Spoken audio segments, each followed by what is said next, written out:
नमस्कार दोस्तों, इस भाग में हम लोग प्राकृतिक संसाधनों का संपोषित प्रबंधन आखिरी पार्ट जो विज्ञान का आखिरी पार्ट है उसका अध्ययन करेंगे।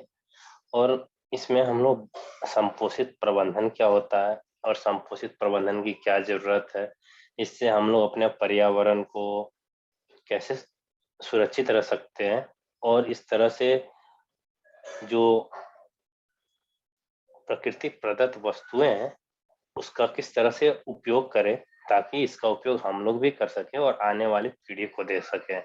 इन सब चीजों का अध्ययन करेंगे प्राकृतिक संसाधनों का संपोषित प्रबंधन में। पाठ का नाम है प्राकृतिक संसाधनों का संपोषित प्रबंधन। तो सबसे पहला है कि जो हम लोग प्रकृति है, प्रकृति के साथ हम लोग सद्भाव में हम लोग मतलब हमारी जो परंपरा है वो प्रकृति के साथ सद्भाव में रहने वाली है। ठीक है, तो प्रकृति के साथ सद्भाव में रहना हमारे लिए नया नहीं है। जीवन हमेशा भारत की परंपरा और संस्कृति का भिन्न अंग रहा है और यह हमारी संपोषित लंबी परंपराओं, प्रथाओं, रीति रिवाजों, कला व शिल्प, त्योहार, भोजन, आस्थाओं, अनुष्ठान, लोकगीत के साथ एकीकृत है। यानी कि जो भी प्राकृतिक संसाधन है ये सब हमारे अनेक तरह की परंपरा है, प्रथा है, रीति रिवाज है, कला है, शिल्प है, त्योहार है, भोजन है, इन सब से जुड़ा हुआ है। और इसका दर्शन यानी कि जो प्राकृतिक संसाधन है जो हमारे अभिन्न अंग है और जिसका हम लोग जीवन के हर एक क्रिया कर्म रीति रिवाज में करते हैं, इसका दर्शन, इसका पता कैसे चलता है? तो हम लोग के पास एक संस्कृत का प्रसिद्ध वाक्य है, वसुधैव कुटुंबकम, यानी कि सारा पृथ्वी और इस पे रहने वाले लोग एक परिवार है। ठीक है, और ये उपनिषद से लिया गया है जो कि अथर्ववेद का एक हिस्सा है। तो बस ये एक झलक है कि इस पाठ में क्या पढ़ने वाले हैं और हम लोग प्राकृतिक संसाधनों और जो प्राकृतिक संसाधनों का उपयोग, उसका जुड़ाव जो विभिन्न रीति रिवाज प्रथाओं से है, उसके बारे में हम लोग जानते हैं। अपने बहुत सारे त्योहार को देख चुके होंगे, अपनी बहुत सारी भोजन हो, हम लोग का बहुत सारा त्योहार होगा जिसमें किसी खास तरह का भोजन होता है। तो ये सब प्राकृतिक संसाधनों के हिसाब से है। अब आते हैं कि प्राकृतिक संसाधन क्या है। ठीक है, तो पहले ये समझने की जरूरत है कि प्राकृतिक संसाधन आखिर है क्या, प्राकृतिक संसाधन किसे कहते हैं। ठीक है, तो वो संसाधन जो हमें प्रकृति ने दिए, नाम से ही पता चल रहा है संसाधन, वैसा संसाधन जो हमें प्रकृति से प्राप्त हुआ है। तो वो संसाधन जो हमें प्रकृति ने दिए हैं और जीवों के द्वारा इस्तेमाल किए जाते हैं वो है प्राकृतिक संसाधन। जैसे मिट्टी, वायु, जल, कोयला, पेट्रोलियम, वन्य जीवन इत्यादि बहुत सारे संसाधन है जो हमें प्रकृति ने दिए हैं और जिसका हम लोग इस्तेमाल करते हैं। अन्य जीव जिसका इस्तेमाल करते हैं उसको हम लोग प्राकृतिक संसाधन कहते हैं। अब प्राकृतिक संसाधन के प्रकार, तो प्राकृतिक संसाधन दो तरह के होते हैं, एक होता है समाप्य संसाधन, ठीक है, और एक होता है असमाप्य संसाधन। माफ कीजिएगा, ये असमाप्य संसाधन है, असमाप्य संसाधन, ये असमाप्य संसाधन है, ये समाप्य संसाधन है। ठीक है, तो असमाप्य संसाधन वैसे संसाधन होते हैं जो असीमित मात्रा में है और कभी समाप्त नहीं होंगे।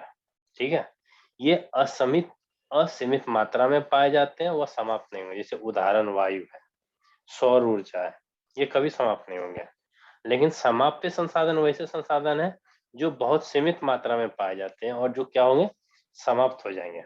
वैसे संसाधन जो बहुत सीमित मात्रा में पाए जाते हैं और समाप्त हो जाएंगे, जैसे कि कोयला है, पेट्रोलियम है। और इस पाठ में हम लोग समाप्य संसाधन के प्रबंधन का अध्ययन करेंगे, क्योंकि असमाप्य संसाधन तो हमारे पास प्रचुर मात्रा में, वो कभी नष्ट नहीं होगा। लेकिन समाप्य संसाधन जो होगा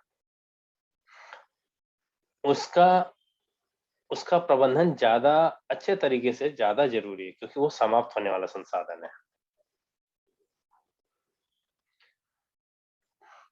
अब इसके अगले दौर में, इस पाठ के अगले भाग में आते हैं। तो हम लोग इस पाठ को अलग अलग उदाहरण से समझेंगे कि क्या क्या किया गया, कैसे पता चला कि प्रकृति में प्रदूषण बढ़ गया है, क्या क्या गलतियां की गई और क्या क्या सुधार किया गया, उन सब चीजों का अध्ययन करेंगे। तो हम लोग एक भाग है जिसमें हम लोग गंगा के सफाई के बारे में, कि इसमें क्या दिक्कत है और क्या हुआ, उसका अध्ययन कर रहे हैं। तो हम लोग गंगा सफाई योजना के बारे में अवश्य सुने होंगे, क्योंकि हम लोग अक्सर सुनते हैं कि गंगा बहुत प्रदूषित हो गई है, इसकी गुणवत्ता, जल की गुणवत्ता बहुत खराब हो गई है। ठीक है, तो इसमें कई करोड़ की यह योजना मतलब है कि हम लोग गंगा सफाई, यानी कि गंगा नदी हम लोग की मुख्य नदी है, हम लोग इसको धर्म से भी जोड़ते हैं क्योंकि ये काफी पवित्र नदी मानी जाती है। तो 1985 में क्या की गई, बहुत पैसे की, बहुत लागत से गंगा की गुणवत्ता को, गंगा के जल की गुणवत्ता को साफ करने के लिए, को बढ़ाने के लिए, मतलब है उसकी सफाई योजना की शुरुआत की गई, बहुत लागत से, बहुत पैसा लगाया गया। अब कैसे पता चला कि इसकी गुणवत्ता खराब है गंगा नदी की? तो कोलीफॉर्म एक जीवाणु है, कोलीफॉर्म जीवाणु एक जीवाणु का एक वर्ग है जो मानव के तंत्र में पाया जाता है, और जल में इसकी उपस्थिति इस रोगजन्य सूक्ष्म जीवाणु द्वारा जल को संदूषित होना दर्शाता है। तो कोलीफॉर्म एक जीवाणु है, ठीक है, और जल में जो इसकी उपस्थिति है, यानी कि जल में जो इसकी उपस्थिति है, इससे जो रोगजन्य सूक्ष्म जीवाणु है, उससे क्या दिखाता है कि जल कितना संदूषित है। यानी ये जितना ज्यादा कोलीफॉर्म पाया जाएगा जीवाणु जल में, जल उतना ज्यादा संदूषित है। जल संदूषित करने का ये जो तरीका है मापने का कि जल कितना संदूषित है, तो जल में एक जीवाणु है जो बहुत ज्यादा पाया जाएगा, तो हम लोग बोलेंगे कि जल ज्यादा संदूषित है। तो हम लोग देख सकते हैं कि जो अलग अलग वर्ष में 2007 और 2011, तो ये जो कोलीफॉर्म है वो क्या हुआ, उसकी संख्या में लगातार वृद्धि हुई है, अधिकतर स्थानों पे उसकी संख्या में बहुत ज्यादा वृद्धि हुई है। इससे क्या पता चलता है कि यहाँ पे उस जगह पे जहाँ उस जगह पे कोलीफॉर्म जीवाणु है, उसके वृद्धि हुई जल में, यानी कि जल ज्यादा संदूषित हुआ है।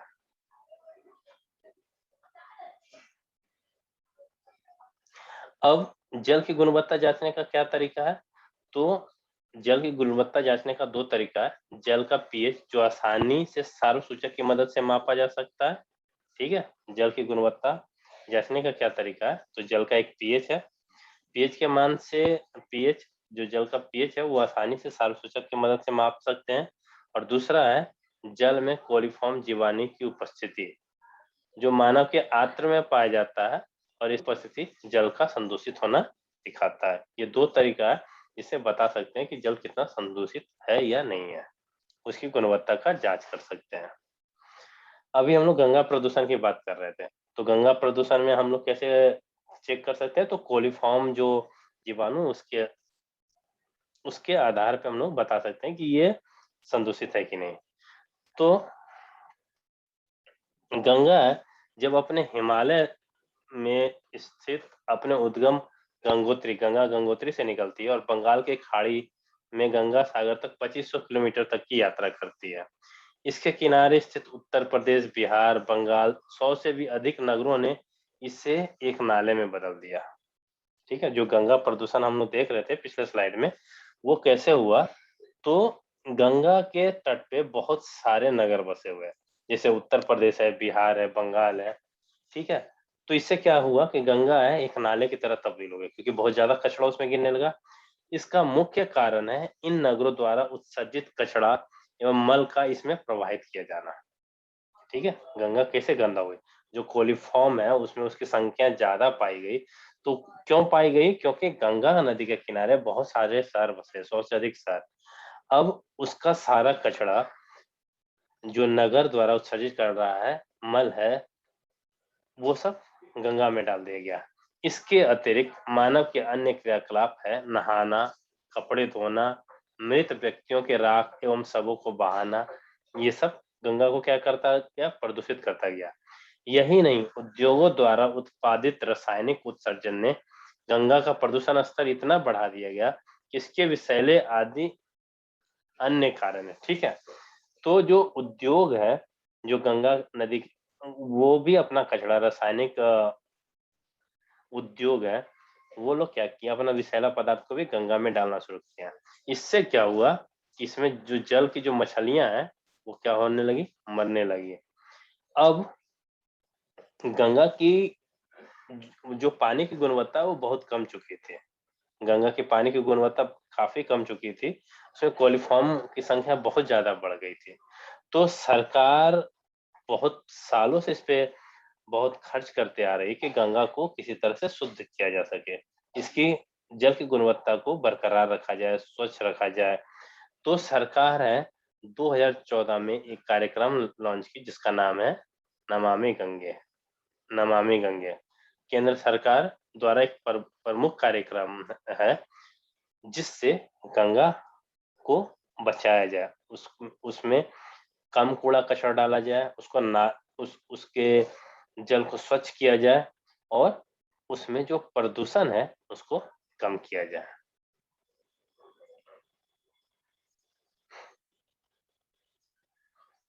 अब हम लोग एक उदाहरण से हम लोग समझ सकते हैं गंगा नदी के द्वारा कि हम लोग कितना कचरा उत्सर्जित करते हैं और इसका क्या प्रभाव पड़ा। मतलब गंगा नदी कितनी गंदगी, उसमें इतनी गंदगी हो गई कि उसमें मछलियां मरने लगी। तो हम लोग को प्राकृतिक संसाधनों का संपोषित प्रबंधन करना होगा। अब है कि क्या-क्या कार्य कर सकते हैं जिससे हम लोग पर्यावरण को हम लोग बचा सकते हैं।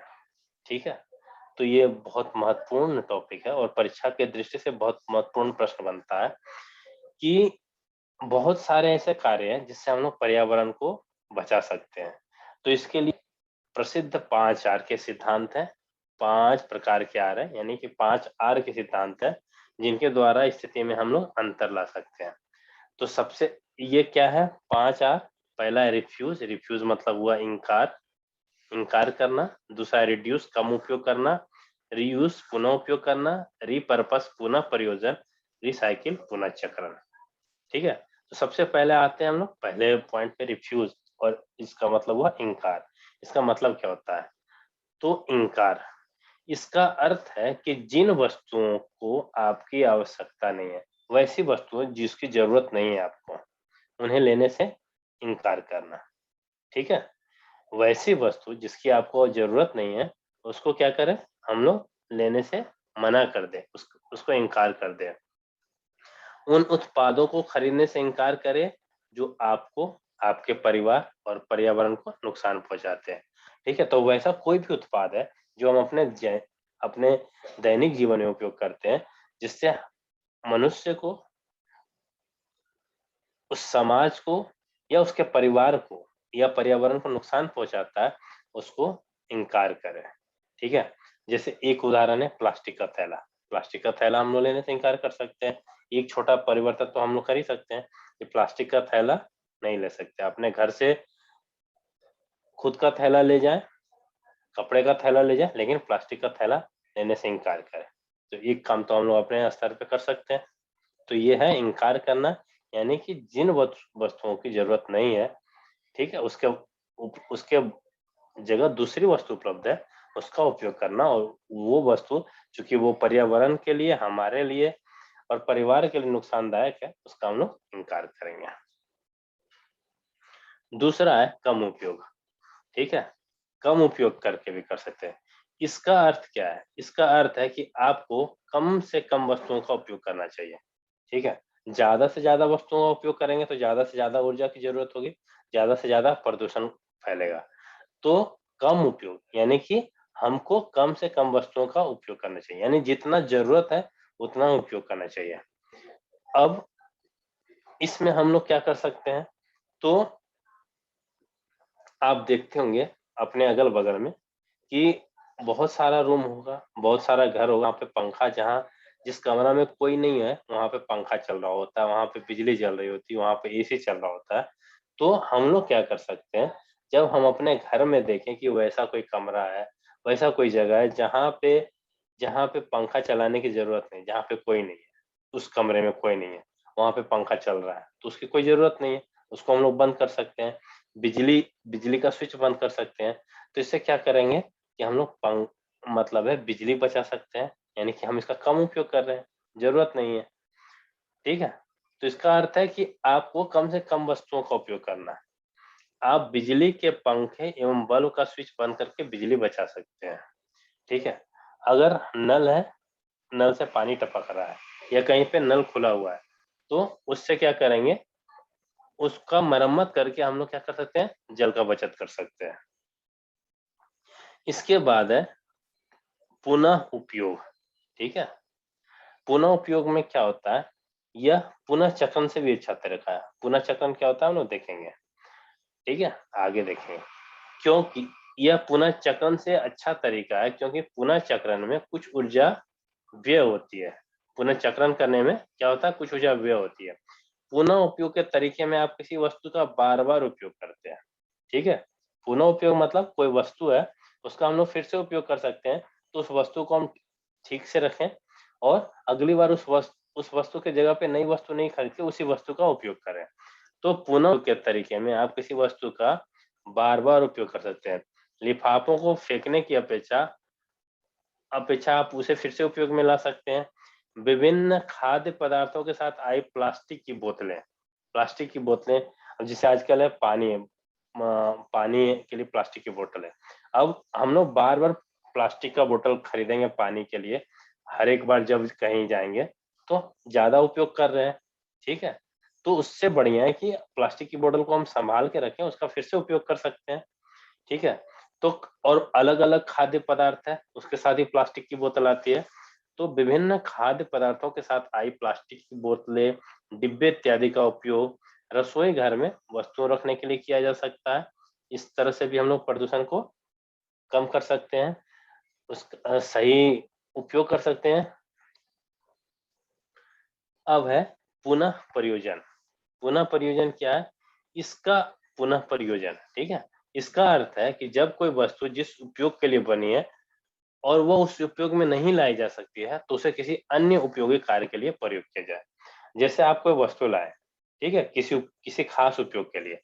अब उस उपयोग में वो वस्तु लाई नहीं जा सकती है, तो उस वस्तु का उपयोग किसी और अन्य चीज़ में कर सकते हैं।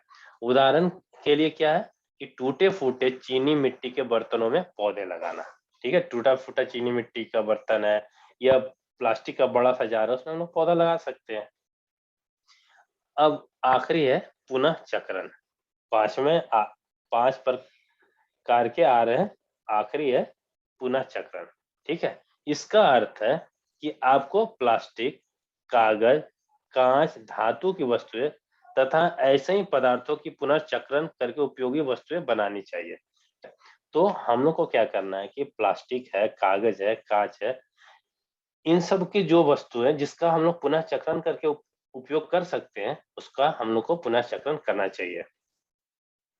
और जब तक इसका ज़रूरत ना हो, तब तक इसका नया उत्पादन जब तक अति आवश्यक ना हो, इनका नया उत्पादन, संश्लेषण विवेकपूर्ण नहीं है।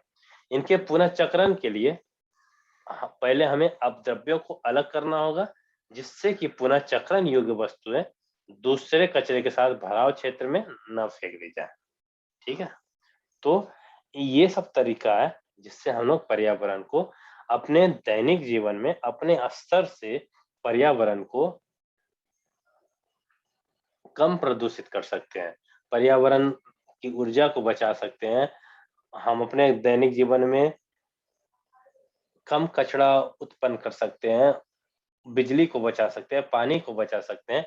इसका हम लोग उपयोग कर सकते हैं अपने पर्यावरण को बचाने के लिए। ये हमारा बहुत बड़ा समाज के लिए और देश के लिए योगदान रहेगा। आज के क्लास में इतना ही।